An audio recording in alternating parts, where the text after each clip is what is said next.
My parents invited my sister's new boyfriend to Christmas but told me there wasn't room for my wife of 8 years. I said, no problem. Then I stopped paying their property taxes.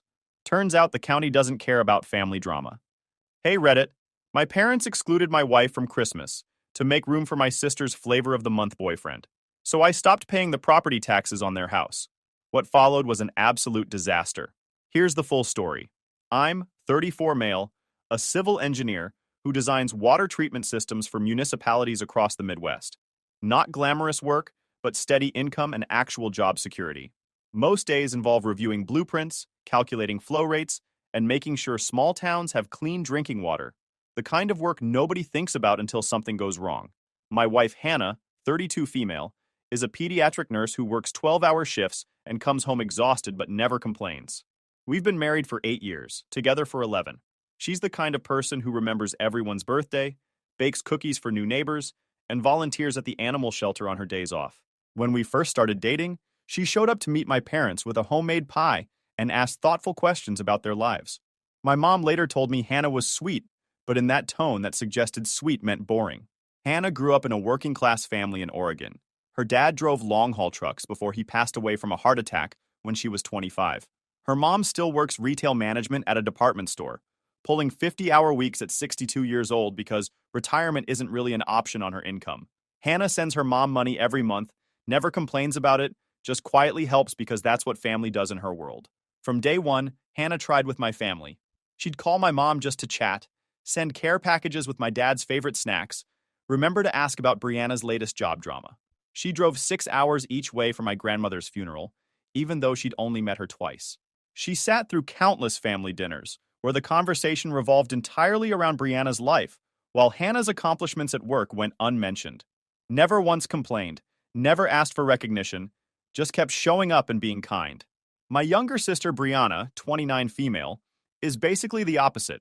Works in sales at a luxury car dealership, changes boyfriends like people change seasonal wardrobes, and treats relationships like test drives. Nothing wrong with being single and dating around, but she acts like every new guy is her soulmate until the next one shows up 3 months later.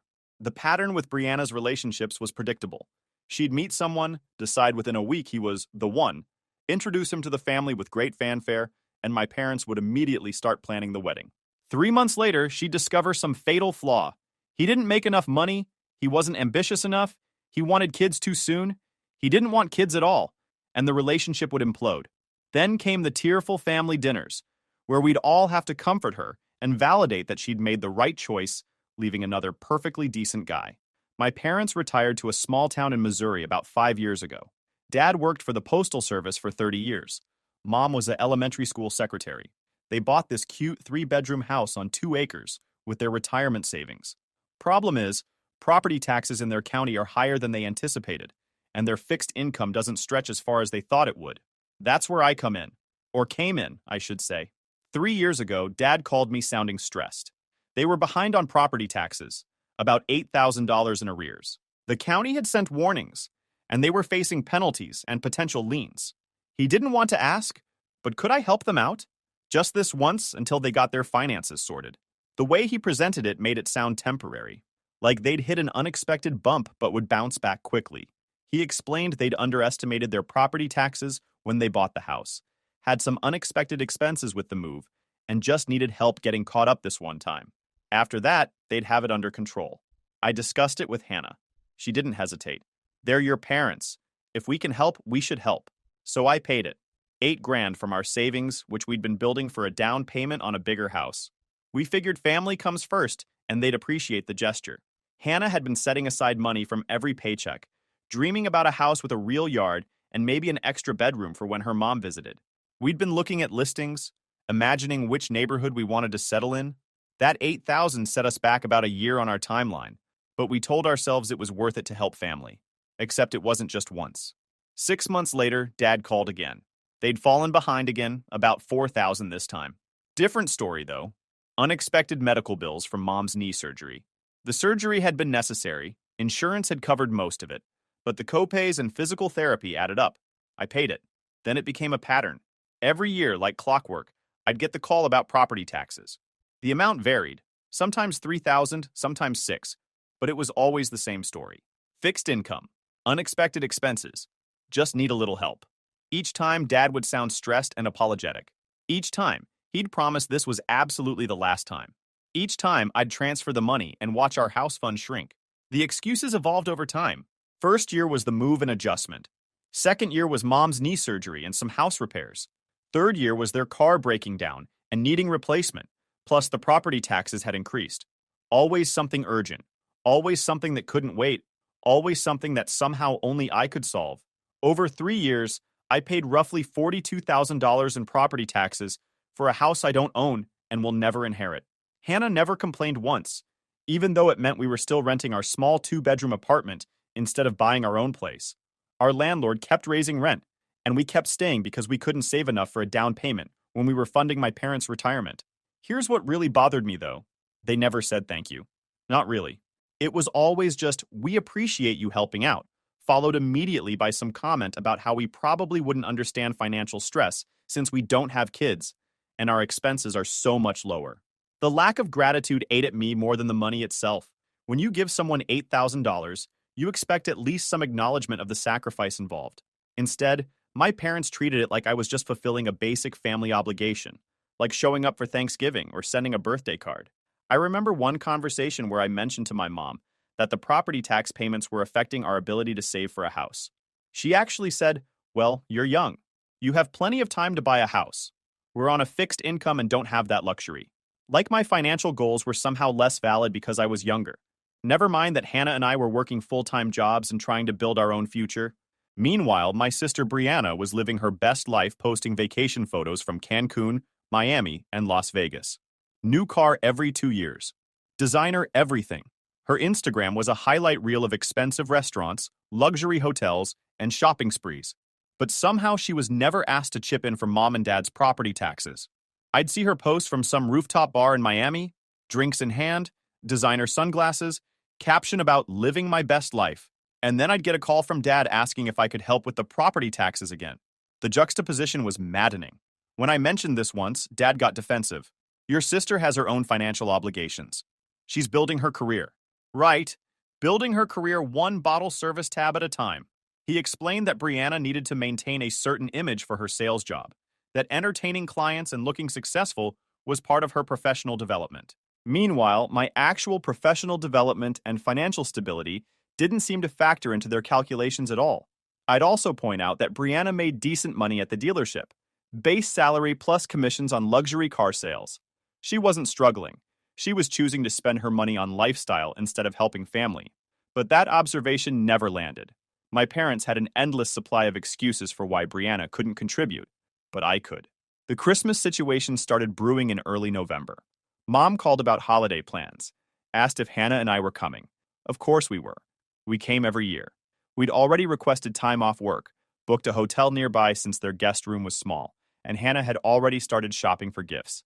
"Wonderful," Mom said. "It'll be nice to have everyone together." 2 weeks later, Brianna started dating someone new. His name was Preston. From her Facebook posts, he worked in finance, drove a ridiculous sports car, and owned multiple designer suits. Classic Brianna type. Looked good in photos. Probably had the personality of a parking meter. She'd known him for exactly 11 days when she announced on the family group text that she was bringing Preston to Christmas. Mom immediately responded, "That's wonderful, sweetheart. We can't wait to meet him." I didn't think much of it. Their house wasn't huge, but it could accommodate a few extra people for a holiday dinner. We'd managed before when extended family visited. Then I got the phone call that changed everything. Mom called me at work, which was unusual. She had this weird, apologetic tone that immediately put me on alert. Usually when she called during business hours, it was about something urgent. Someone in the hospital, a death in the family, that kind of thing. But this tone was different. This was the voice she used when she knew she was about to ask for something unreasonable. "So about Christmas," she started. "We've been thinking about the space situation." "What space situation?" "Well, with Brianna bringing Preston and your aunt and uncle coming, the house is going to be quite full. We're worried about overcrowding." I still wasn't getting it. Their house had hosted bigger gatherings before. Just last Easter, they'd had 12 people for dinner, and everyone fit fine. Sure, it was cozy, but nobody minded. That's what family gatherings are supposed to be. Everyone squeezed together, making it work. "Okay, so we'll squeeze in. We've done it before." Long pause. The kind of pause that tells you the other person is trying to figure out how to say something they know will go over badly. Actually, honey, we were thinking maybe this year you and Hannah could sit this one out. Just this once. Let Brianna have her moment with Preston. You understand. My brain needed a few seconds to process what I'd just heard.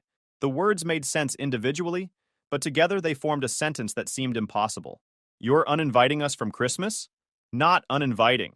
Just suggesting maybe you two could celebrate on your own this year. You're married. You have your own traditions now. Brianna really wants us to meet Preston, and with limited space. Mom, your house has 3 bedrooms and a finished basement. How is there not enough space? Another pause. Well, Preston is very particular about accommodations. Brianna mentioned he's not comfortable with cramped quarters. And you know how your aunt and uncle need the main guest room because of your uncle's back problems? The excuse was paper-thin and insulting. Preston, who'd been dating my sister for 2 weeks, needed comfortable accommodations. But Hannah, who'd been part of this family for 8 years, could just stay home. The guest room that Hannah and I had stayed in for the past 7 Christmases was suddenly unavailable because a stranger might be uncomfortable. So let me get this straight, I said slowly. You're asking me and my wife to skip Christmas so that Brianna's boyfriend of 2 weeks can be comfortable? Don't be dramatic. It's just one Christmas. You'll have plenty more. We come every year. We've never missed one. Hannah's family is in Oregon, so she doesn't get to see them during the holidays. Your Christmas is basically her only family Christmas. Well, maybe this year she could visit her own family then. That would work out perfectly. The casual way she dismissed Hannah, like she was some interchangeable accessory, made my blood pressure spike. And what about all the years we've been coming? Do those not count for anything? Of course they count. But Brianna specifically asked if Preston could come, and we want to support her relationship. You know how hard it's been for her to find someone stable. Preston had been around for 14 days. Hannah had been around for over a decade. But apparently 2 weeks with the right last name and a sports car outweighed 8 years of marriage and family integration. Does Brianna even know you're uninviting us? I asked. We discussed it as a family. Everyone agreed this was the best solution for the space issue. Everyone except Hannah and me, apparently. But we didn't get a vote. I should have argued more. Should have pointed out the absurdity, the disrespect, the sheer insanity of excluding a daughter-in-law to accommodate a stranger. But I was at work, had a meeting in 10 minutes, and needed time to process what was happening. Okay, I said. No problem. Mom sounded relieved. Oh, wonderful. I knew you'd understand. You're always so reasonable about these things. We'll miss you, but we'll make it up to you. I hung up and sat in my office, staring at nothing. My phone buzzed with a text from Hannah. How's your day going? I didn't respond. Didn't know how to explain what had just happened. That night, I told her. She took it better than I expected, which somehow made it worse. It's okay, she said quietly. We can do our own thing, make our own traditions. It's not okay. You've been nothing but kind to them for 8 years. You remember their birthdays, send them care packages, call to check on them, and they just uninvited you for some random guy. I know, but it's their house, their holiday. We can't force them to include me. They shouldn't need to be forced. You're family. She smiled sadly. Apparently not as much family as Preston. That night, I lay awake thinking about everything. The $42,000 I'd paid in property taxes, the countless times Hannah had bent over backward to be the perfect daughter-in-law, the years of Christmas visits, birthday cards, anniversary calls, all of it apparently worth less than 2 weeks with a guy who drove a Porsche. The next morning, I logged into my bank account and looked at the scheduled payment I had set up for my parents' property taxes. The next installment was due in January, $6,000. I canceled it. Then I called the county treasurer's office and removed my name from the automatic payment authorization. From now on, if my parents wanted their property taxes paid, they could figure it out themselves. Hannah noticed I was on the computer longer than usual. What are you doing? Just handling some financial stuff. I didn't tell her yet. Didn't want her trying to talk me out of it or feeling guilty. This wasn't about her. It was about my parents finally experiencing actual consequences for treating people like disposable props in Brianna's life story. December rolled on. I sent a polite message to the family group text. Hannah and I have decided to start our own Christmas traditions this year. Hope everyone has a great holiday. Mom responded immediately. That's the spirit. So mature of you. Brianna sent a thumbs up emoji. Dad didn't respond at all. Hannah and I spent Christmas morning opening presents in our apartment, then volunteered at a soup kitchen for a few hours. Came home, made dinner together, watched movies. It was actually nice, quiet. No forced small talk with relatives I barely knew. No pretending to be interested in Brianna's latest life drama. But I was angry. The kind of deep, simmering anger that doesn't go away just because you're watching holiday movies. Around 9 p.m., my phone started blowing up. Photos from my parents' house. Brianna and Preston in front of the Christmas tree. Preston opening gifts. Dad carving a turkey. The whole family gathered around the table, with an empty spot where Hannah and I should have been. Mom sent a message to the group. Missing you tonight. But Preston is wonderful. Such a gentleman. Preston had made it exactly 19 days with my sister. 3 weeks. That's how long it took for him to get elevated above my wife in the family hierarchy. I turned off my phone and went to bed. January came. The property tax bill was due. I didn't pay it. My phone rang 6 times that first week. I didn't answer. Finally, Dad left a voicemail. Hey, just checking in. The property tax payment didn't go through automatically like it usually does. Not sure if there's a problem with the bank or something? Give me a call when you get a chance. I didn't call back. 2 weeks later, another voicemail. The county sent us a notice saying we're past due on property taxes. I thought you were handling that. Did something happen with the automatic payment? We're getting hit with late fees here. Still didn't call back. Week 3, Dad finally figured it out. The voicemail was different this time. Angry instead of confused. I don't know what kind of game you're playing, but this isn't funny. We had an agreement. You can't just stop paying without telling us. Call me back immediately. I texted him. No agreement. I was helping you out. Now I'm not. He called back within 30 seconds. I let it ring. The texts started coming. We need to talk about this like adults. Your mother is very upset. This is completely irresponsible. At least give us warning before you just abandon your commitments. That last one made me laugh. Abandoning commitments. Rich, coming from people who'd uninvited us from Christmas. February brought more urgent messages. The county had added penalties, and now they owed over $7,000. They were panicking. The county didn't mess around with delinquent property taxes. Every month that passed added more penalties and interest. What started as a $6,000 bill had ballooned to over $7,000 in just 2 months. And it would keep growing until they paid, or until the county foreclosed. Missouri takes property tax collection seriously.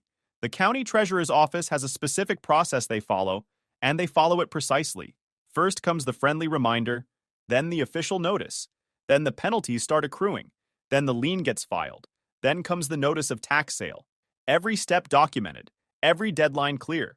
No exceptions made for sob stories about family drama or fixed incomes. My parents weren't used to dealing with government agencies that didn't care about their explanations. They were used to me, someone they could guilt, manipulate, or simply outlast until I gave in. The county treasurer's office wasn't interested in any of that. Mom called from Dad's phone, probably thinking I wouldn't recognize the number. I answered. Finally, she said. We've been trying to reach you for weeks. I know. What's going on with the property taxes? The county is threatening a tax lien. Sounds like you should pay them then. Long silence. What? Your property taxes. You should probably pay them before the county puts a lien on your house. But you always pay them. I used to. Past tense. Not anymore. You can't just stop. We're counting on you. That phrase, counting on you, crystallized everything wrong with our relationship. They weren't grateful for my help. They'd come to expect it, to count on it, to build their entire financial plan around the assumption that I'd always bail them out. They'd never even considered what would happen if I stopped, because the possibility that I'd set a boundary had never occurred to them. Like you counted on us being at Christmas? Oh wait, no. You uninvited us for Brianna's boyfriend. More silence. Then, that's what this is about? You're punishing us over a simple space issue? Space issue, right. The space issue where there wasn't room for my wife of 8 years, but plenty of room for some guy Brianna had known for 2 weeks. Preston is a lovely young man. She said this like it mattered. Like Preston's personal qualities had any relevance to the situation. He could have been the most charming, successful, wonderful person on earth, and it still wouldn't justify excluding Hannah. I don't care if he's the Pope. He's a stranger. Hannah is family. Or she's supposed to be. She is family. But sometimes we have to make difficult choices about accommodations. We didn't think you'd be so sensitive about it. Sensitive. Got it. Well, here's me being insensitive. Pay your own property taxes from now on. I'm done subsidizing your retirement. I hung up before she could respond. Hannah overheard the conversation. She'd been in the kitchen pretending not to listen, but our apartment is small. You stopped paying their taxes because of Christmas? She asked quietly. I stopped paying their taxes because they treated you like garbage. Christmas was just when it became impossible to ignore. You didn't have to do that for me. I didn't do it for you. I did it for us. And because I'm tired of being their emergency fund while they treat me like an inconvenience. She didn't argue, just came over and hugged me. March arrived with increasingly desperate messages. The tax bill was now over $8,000 with penalties and interest. The county had officially placed a lien on the property. My parents were drowning in letters and notices. Brianna finally got involved, sending me this long text about family loyalty and how I was being cruel over a misunderstanding. When I asked if she'd be willing to help with the property taxes, she said her finances were really tight right now. Right. Too tight to help our parents, but loose enough for that weekend trip to Nashville she just posted about. I sent her the receipts. Every payment I'd made over 3 years. $42,000 in total. This is what I contributed to mom and dad's property taxes while you were making car payments on a luxury vehicle. You're welcome. She didn't respond. April brought the nuclear option. A letter from the county about a potential tax sale. If the delinquent taxes weren't paid within 90 days, the property would go to auction. Dad called from a different number. Probably borrowed someone's phone. I answered out of curiosity. Are you really going to let us lose our house? He asked. No greeting, no pleasantries. I'm not doing anything. The county is handling it according to standard procedures. You know what I mean. You have the money. You've been paying these taxes for years. Why stop now? Because I finally realized I was funding a retirement for people who don't actually value me or my wife. That's not true. We love you. Funny way of showing it. Uninviting us from Christmas. Never saying thank you for the 42 grand I've paid. Treating Hannah like she's optional while rolling out the red carpet for Brianna's temporary boyfriend. Preston is her boyfriend. What were we supposed to do? Not invite him. You were supposed to not uninvite us. There was plenty of room. You chose to exclude us. Now I'm choosing to exclude myself from your financial problems. This is extortion. No, this is consequences. You wanted me to understand that Hannah and I are lower priority than a stranger? Message received. Now you get to understand that your financial crisis is lower priority than my wife's emotional well-being. The county doesn't care about family drama. They're just going to take our house. I know. That's kind of the point. They don't care about drama, they care about taxes. Just like I don't care about your excuses anymore. I care about my wife. He hung up on me. May came with more frantic calls that I ignored. My aunt called to lecture me about elder abuse and family responsibility. I reminded her that she and uncle had taken the guest room, forcing my parents to invent a space crisis. She hung up too. The funny thing about standing your ground is how quickly people decide you're the villain, not the people who created the problem, the person who stopped fixing it. June arrived with the point of no return. The county scheduled the tax sale for July 15th. If my parents didn't come up with $10,000 by then, their house would be auctioned off. Tax sales in Missouri follow a specific process. The county publishes a list of properties with delinquent taxes in the local newspaper for 3 consecutive weeks. Real estate investors and speculators watch these lists carefully, looking for opportunities to buy properties for pennies on the dollar. Houses that families have lived in for years can get snatched up by strangers who see them as nothing more than investment opportunities. My parents' house would be on that list. Their address, their names, the amount owed, all published for anyone to see. Their neighbors would know. Their friends would know. The whole small town would know that they'd let their property taxes go unpaid to the point where the county was taking action. The shame of it probably bothered my parents almost as much as the financial crisis. They'd spent their whole retirement building this image of comfortable middle-class stability. They'd joined the right social clubs, attended community events, made friends with other retirees who seemed to have their finances in order. Now everyone would see the truth. They were broke and had been relying on their son to subsidize their lifestyle. My parents sold mom's jewelry, borrowed money from friends. Dad picked up a part-time job at the hardware store. Brianna finally contributed $1,000, which she made sure to announce publicly so everyone would know what a good daughter she was. The Facebook post Brianna made about her contribution was classic her. A long caption about the importance of family, how we all need to support each other in hard times, and how she was blessed to be able to help my parents in their time of need. She made it sound like she was the hero of the story, not someone contributing a fraction of what I'd already paid over the years. The comments were full of people praising her generosity and calling her an amazing daughter. Nobody knew the full story. They came up with 8,000, still 2,000 short. July 10th, 5 days before the sale, Mom called from yet another number. I answered because Hannah was sitting next to me. Please, Mom said. She was crying. I'm begging you. We're $2,000 short. We'll lose everything. Our house, our retirement, everything we worked for. You should have thought of that before Christmas. This is insane. You're going to let us become homeless over Christmas dinner? Not over dinner. Over 30 years of putting Brianna first, treating Hannah like she's disposable, and taking me for granted. The Christmas thing was just the final straw. We've apologized. What more do you want? Have you? Because I don't remember getting an apology. I remember getting excuses and justifications and lectures about how I'm being unreasonable. Silence. She was cornered and knew it. I'm sorry, she finally said. We should have included Hannah. It was wrong. Keep going. We took you for granted. Took your help for granted. We should have been more grateful for all you've done. And we prioritized Brianna over you. Made you feel less important. That wasn't right. Getting warmer. What about Hannah specifically? Long pause. We treated Hannah poorly. Excluded her when she'd been nothing but kind to us. Made her feel like she wasn't really family. There it is. Was that so hard? So you'll help us? Pay the last $2,000? No. What? But I apologized. You apologized because you're about to lose your house, not because you actually feel bad. That's not the same thing. We do feel bad. What do you want from us? I want you to experience the consequences of your choices. I want you to understand that actions have results. I want you to know what it feels like when family treats you like you're expendable. This is cruel. Maybe, but it's also fair. I hung up. Hannah was quiet for a minute. Then she asked, Are you really going to let them lose their house? Yes, that's a lot. It is. But so was 3 years of $42,000 and 8 years of you being treated like a second-class family member. She thought about it. What if we paid half? $1,000. Enough to help, but not enough to completely bail them out? I looked at her. This woman who'd been excluded from Christmas was suggesting we throw my parents a lifeline. Why would we do that? Because I don't actually want them to be homeless. I want them to learn their lesson, but homelessness seems extreme. Plus, if they have to scramble for the last $1,000, they'll still feel the pressure. She had a point.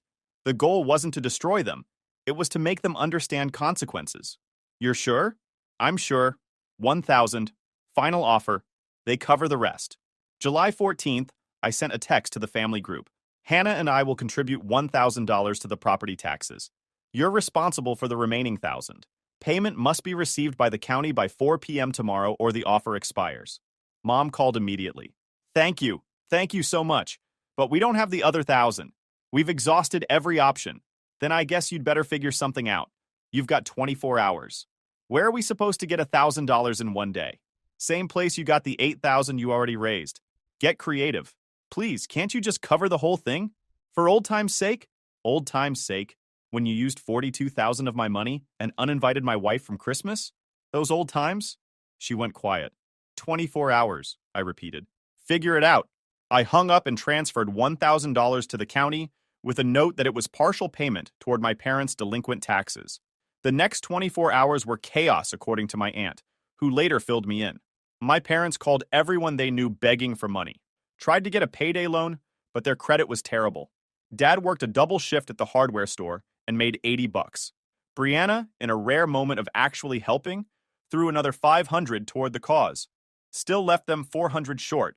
At 2 p.m. on July 15th, 3 hours before the deadline, my parents were still scrambling. They'd sold Dad's golf clubs, Mom's rarely used exercise bike, and some furniture on Facebook Marketplace. They showed up at the county office at 3:47 p.m. with $10,000 in a combination of cash, money orders, and certified checks from 6 different sources. The clerk barely got it processed before the 4 o'clock deadline. Their house was saved. Barely. That evening, I got a text from Dad. We made it. No thanks to you. I responded, You're welcome for the $1,000, and the $42,000 before that, and for the lesson in consequences. He didn't reply. August brought a cold war in my family. Nobody was talking to me except for a few cousins who privately admitted I had a point. My parents were speaking to Hannah and me, but barely. Brianna posted a vague status about toxic family members who use money to manipulate people. The irony was perfect. September rolled around with my dad's birthday. Usually we'd visit, bring gifts, make a thing of it. This year, nothing. I sent a card. Just a card, no money, no gift. It said, Hope you have a good birthday. Glad you still have a house to celebrate it in. Passive-aggressive? Absolutely. But cathartic. October brought the real surprise. Preston and Brianna broke up. Shocker. Turns out he was actually engaged to someone else and using Brianna as a side piece. The finance job was working the desk at a car rental place. The Porsche was leased and behind on payments. Brianna posted a long rant about men who lie in relationships that aren't what they seem. The comments were supportive, everyone telling her she deserved better. I resisted the urge to comment. Remember when Mom and Dad uninvited me from Christmas to impress this guy? Hannah reminded me that would be cruel. She was right. Didn't stop me from thinking it, though. November arrived with an unexpected development. Mom called from her actual phone number. "I want to talk," she said. "Actually talk. Not argue, not make excuses. Just listen and talk." Okay. We met at a diner halfway between our place and theirs. Just the two of us. She looked older than I remembered. More gray hair, more lines around her eyes. "Stress will do that. I've been thinking about everything," she started. "Not just the property taxes, but all of it. How we treated you. How we treated Hannah. The Christmas thing, especially." I didn't interrupt. Let her talk. "Your father and I got caught up in Brianna's drama. She's our baby, and she's had such a hard time with relationships. Every time she brings someone new around, we get excited that maybe this time will be different, that maybe she'll finally find someone good. So you excluded us to support her relationship? We thought it would help her feel supported. Preston seemed so nice on paper. Good job, well-dressed, polite. We wanted to show Brianna we approved. By disapproving of Hannah?" She winced. "It wasn't about Hannah. We love Hannah. Your actions said otherwise." She nodded slowly. "You're right. We acted like Hannah was optional, like she could just be uninvited, and it wouldn't matter because she's already secure in the family. But that's not how it works, is it? No. We took you for granted too. You paid our property taxes for 3 years, and we treated it like it was just something you did, like it was your responsibility instead of an enormous gift. We never even really thanked you." "Nope. And when you stopped helping, instead of asking ourselves why, we just got angry. Like you were failing some obligation instead of finally setting a boundary." She got it. Actually understood what happened. That was unexpected. "What changed?" I asked. "Almost losing our house changed a lot. But mostly it was your aunt saying something at a family gathering. She said we'd pushed away our reliable son because we were too busy chasing after our unstable daughter. That stung, but it was true. We sat in silence for a minute. "I'm sorry," she said. "Really sorry. Not because I want something from you, but because we hurt you and Hannah. You both deserved so much better." "Yeah, we did. I can't undo the Christmas thing. Can't take back the years of taking you for granted. But I want to try to do better going forward, if you'll let us." I thought about it. Thought about Hannah, and how she'd never asked me to cut my parents off, just to stand up for her. Thought about how she'd suggested we contribute that last $1,000 even after everything. "Here's the deal," I said. "You want a relationship going forward? Great, but it's based on actual respect, not obligation. That means Hannah gets treated like a daughter, not a guest. That means no more financial assistance from us. You're adults. Figure out your own budget. And that means if you ever try to exclude us for one of Brianna's boyfriends again, we're done. Permanently." She nodded. "That's fair. More than fair, honestly. And you owe Hannah an apology. A real one. In person. I know. I'll call her this week." We finished our coffee and went our separate ways. I wasn't sure if this was a real turning point or just temporary guilt, but time would tell. When I got home, I told Hannah about the conversation. She listened carefully. "Do you believe her?" she asked. "I want to, but people don't really change. They just get better at managing their worst impulses. So what do? We give them a chance. One chance. And if they screw it up, we walk away with no guilt." She agreed. Mom called Hannah 3 days later. They talked for over an hour. Hannah didn't tell me everything they discussed, but she said Mom cried and apologized and meant it. That was enough. December came around again. The Christmas question hung in the air for weeks. Finally, early in the month, Mom called. "We'd love to have you both for Christmas this year, if you're willing to come. No weird space issues, no boyfriend drama, just family." "What about Brianna?" I asked. "Brianna will be there. She's processing everything, but she knows you and Hannah are coming and she's okay with it. And the guest room is yours. We already set it up." Hannah and I discussed it, decided to go, but with an escape plan. Booked a hotel room as backup in case things got weird. Christmas Day arrived. We drove to my parents' house with gifts and low expectations. Walked in to find Mom and Dad waiting at the door. "Welcome," Mom said, hugging Hannah first. "We're so glad you're here." The house was decorated normally. No shrine to Preston's memory. Brianna was there, but subdued. She gave us both awkward hugs and mumbled something about being sorry. Dinner was fine. Conversation stayed light. Nobody brought up property taxes or the tax sale or the whole mess from the previous year. Just normal family stuff. Dad's hardware store stories, mom's book club drama, my work projects. The guest room had fresh sheets, towels, and a little basket of toiletries. The kind of touches that show someone actually thought about your comfort. After dinner, we were doing dishes when Dad pulled me aside. I know I was defensive before. About the money, about all of it. But you were right. We took you for granted. Used you like an ATM and treated you like an obligation instead of our son. Yeah, your mother and I adjusted our budget. Cut back on things we didn't need. We can handle the property taxes ourselves now. You don't need to worry about that anymore. Good. And Hannah is welcome here anytime. I mean that. She's our daughter-in-law. Should have been treating her like that from the start. Appreciate you saying that. He clapped me on the shoulder and went back to his coffee. Not a Hollywood moment of reconciliation, but real enough.